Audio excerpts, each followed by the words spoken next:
almost certainly you've got a bone to pick with your boss.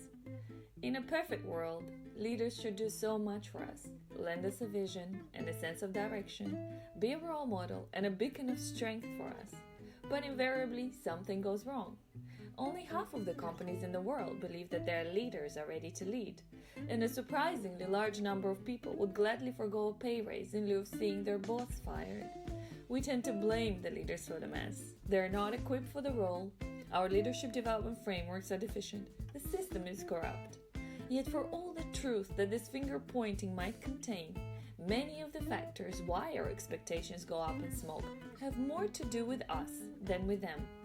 To blame the system or our leaders is to misunderstand the nature of reality and deprive ourselves of an opportunity to affirm our own leadership. Condemnation, they say in Buddhism, is like taking poison, waiting for the other person to die. Condemning a problem, moreover, is as effective in resolving it as bringing sand to the desert is. Our ideas about leadership are shaped by proxies and popular culture.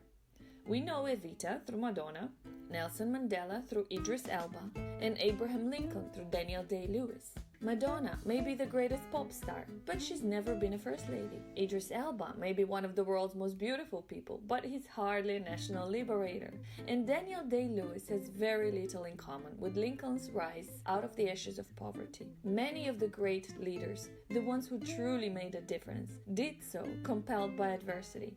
Mandela, the father of South African freedom, spent 27 years in a 2 square meters prison cell with a slop bucket. Viktor Frankl, the father of meaning in life, was stripped of everything and sent to a concentration camp. Benoit Mandelbrot, the father of fractal geometry, was born into extreme poverty and deprived of access to education. Leadership in every one of these cases was an evolutionary process, the evolution of character through 3 stages: adversity, growth, and paying it forward.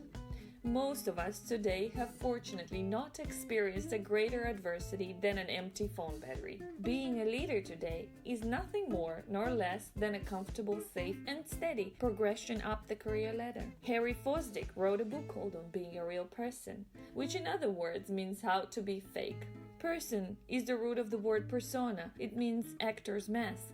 In a similar fashion, managers learn how to become real leaders in leadership training. What they're in fact being taught is how to play a role.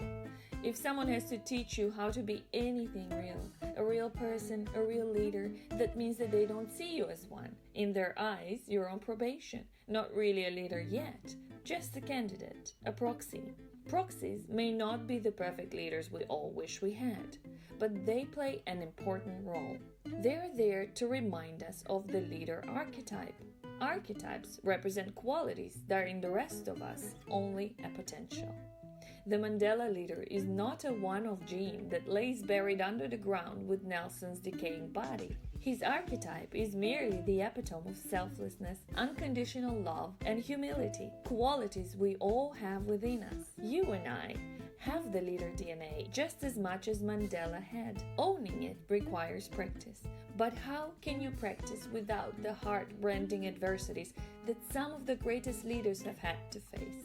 The best moment to practice is the next time your boss gets under your skin. Instead of letting grievance get the best of you, recognize that this situation too is a form of adversity, a smaller, less threatening kind.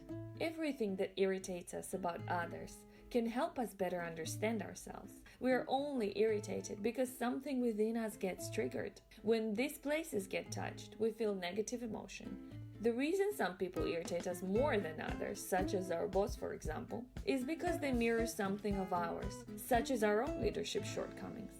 In other words, the ugly quirks that we are put off by in someone else are really just our own imperfections.